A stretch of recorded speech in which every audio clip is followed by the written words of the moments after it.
Reprise du débat, continuing debate, the honourable member for Bay-Quinte.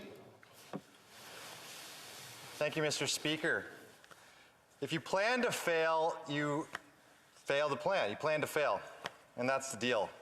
From the early stages of the pandemic to now a protest that has become the target of the sledgehammer that is the Emergency Act, when the government has failed in every which way to plan for events that had ample opportunity to be ready for, it is dismally planned to fail. Before COVID-19, we had SARS, which was a precursor to the pandemic that should have given us a roadmap to what could come. It didn't. From a dismal lack of stockpiling of PPE to the complete inadequate healthcare capacity of our whole system, to the failure to be able to produce a single drop of vaccine 2 years in, Mr. Speaker, Canada was not ready for what became the biggest spend of money in all of Canadians' lifetimes combined. But what we will see in the next decade, misspending, which has created the biggest and largest inflation in 30 years, gas prices now over $1.80 in some parts of the country, and grocery bills that are crippling to our families. Government did what government had to do when there was no plan.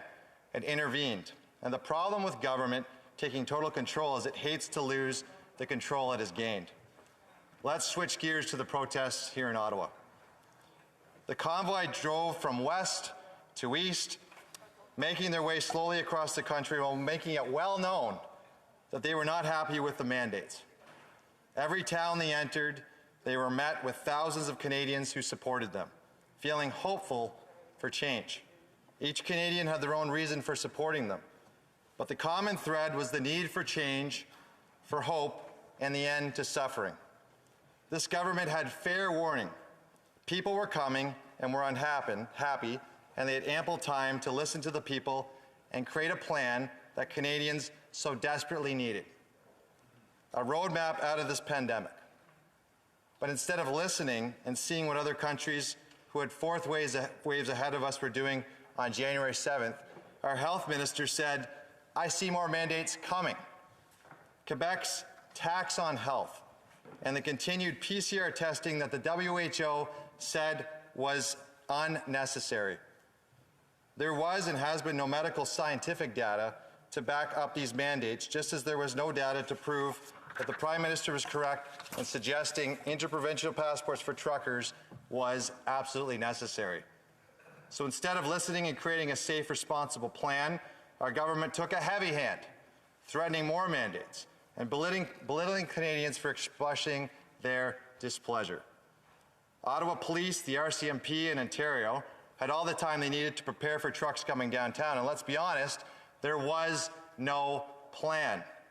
An article in the National Post on Saturday stated that the Ottawa Police plan was that the trucker protest would last just a weekend. When police were overwhelmed, they still did not announce an emergency. The following week became more indecisive. The police chief actually stated that he believed protester numbers would dissipate on their own. It was a failure to plan. Especially, Mr. Speaker, there was no plan from the federal government to address this larger group, manage any elements of lawlessness, and absolutely no plan to understand that this wasn't just a fringe element, but a larger movement of ordinary Canadians simply looking for hope from somebody, anybody, as we in the world continually reach the last phases of the pandemic and the beginning of an endemic. And it was a larger group who had no affiliation with hate, intolerance, and lawlessness. You only had to listen and speak to many of those screaming to be heard or see the messaging from our constituencies. But most of all, Mr. Speaker, it was a failure by our Prime Minister. You see, we must all remember just one thing in this House: who we work for, whom we represent, and who we answer to. When we forget that, and it feels like the government has forgotten it, we find a divided country. And a divided country allows our country to be weak on the world stage, weak in future planning, and weak to those that look to us for a path forward.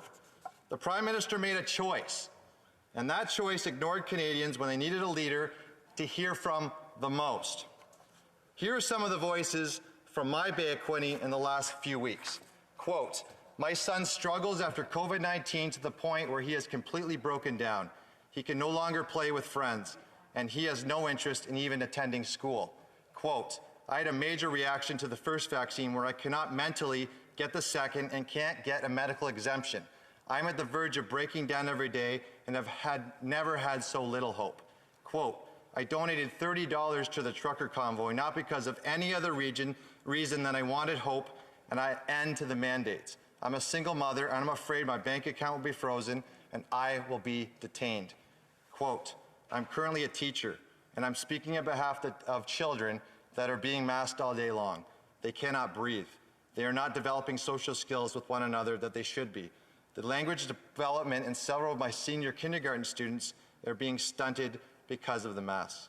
Mr. Speaker, this is after we should be celebrating that what we have done as this country, a country 90% vaccinated, a country that has all the opportunity in front of it for a prosperous future, and a country that can start to heal from its wounds. But Mr. Speaker, as COVID-19 wanes, what is left today is a country in shambles, and the shrapnel remaining is a country divided, leaving generations of mistrust in government. When you divide and conquer, once trust is broken, it is almost near impossible to build it back. Mothers, daughters, sons have contacted us in the last few weeks. There have been massive trauma through COVID-19. Domestic abuse and mental health issues have gone through the roof. The question for the government is this: why is your politics more important than the heart of this nation? We keep creating division when we should be healing. We can't keep fighting across the aisle, slinging mud and acting like it is helpful. Canadians need us to meet them with an open heart, acknowledge their pain, their trauma that they have suffered through this pandemic, and do all we can to be a light after this dark tunnel. It's time to say we are sorry, right our wrongs, and start mending our country and building trust again. The government did what it had to do at the beginning of the pandemic. It intervened because it had no plan. There have been countless consequences of that. And again, with no plan for a prolonged protest downtown Ottawa, is it another scenario with a plan to fail with the Emergency Act? We are against this act. The actions taken this past 3 weeks in several locations in Canada is not an aberration, rather is a manifestation of a growing frustration Canadians have been feeling in our federal government, its inability to truly listen to Canadians and put them ahead of overreach by the government. The invocation of the Emergency Act is a slap in the face to all Canadians and not a proud moment in our country's history. Even if the need for law enforcement is justified, the bailouts out who failed to plan, it is the financial overreach that has me most concerned. The law must be predictable and transparent, and the financial overreach of this act isn't. Banks should not and are not our nation's prosecutors. There are laws now that ensure law enforcement can and will go after unlawful activities. But no Canadian who innocently donated to a cause because they wanted desperately to feel hope should feel maligned. And certainly no government looking at powers that allow financial information to be ascertained should be allowed to make those changes permanent, as the Deputy Prime Minister made claim to this week. The invocation of the Emergency Act under these circumstances is an insult to all Canadians and certainly not a proud moment of our country's history. Mr. Speaker, our nation needs to start healing now, and that's the one plan that we all need to get behind. Thank you very much. Question et commentaire, questions and comments. I know the member for Mississauga Erin Mills has been trying to get in a few times. So the member for Mississauga Erin Mills.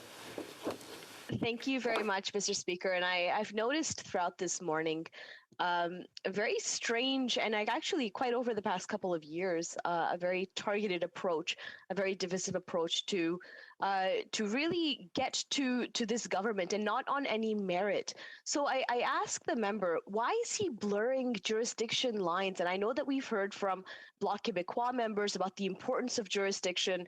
We've heard from other members about the importance of ensuring that the rule of law, our Constitution, are maintained, and our Constitution accounts for those jurisdictional lines. And as part of their main arguments, we've heard members ask about, how our federal government has failed because of lack of action by regional or provincial governments. So can the member please, really clarify his position there? The honourable member for Bay of Quinte. And thank you, the honourable member, for her question. Through you, Mr. Speaker, this was a failure of the government because it starts at the top. You know, we've heard this government on the other side blame every single party for this, but it starts with, as I've stated, the tone, the escalation, not treating Canadians as Canadians and pitting Canadian versus Canadian.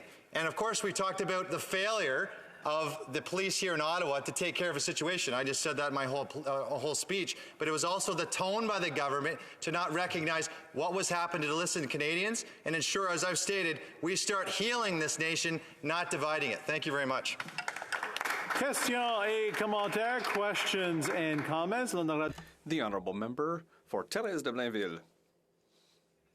Thank you, Mr. Speaker.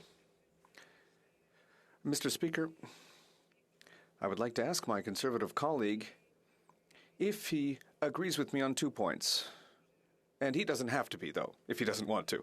The first is that I've seen, especially since yesterday, that the only arguments that the Liberals, that the government are giving us are two.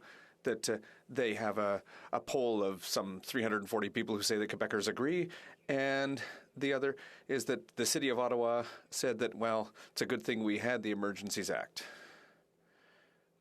Why, in your opinion, are they minimizing the scope of this act? And through you, Mr. Speaker, why does in my colleague's opinion, Monday, tomorrow,